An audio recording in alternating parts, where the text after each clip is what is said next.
Now that we've established a connection to the database, let's move on to the next step and create a table. In SQLite, we use the cursor object to execute SQL commands. Think of it as a tool for interacting with the database. Here, we use cursor.execute to create the user's table if it doesn't already exist.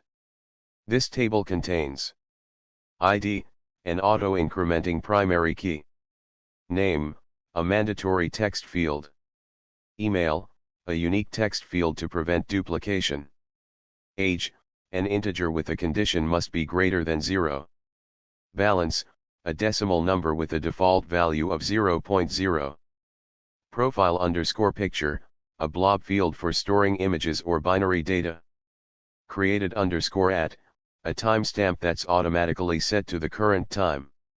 Finally, we call connection.commit to save the changes to the database.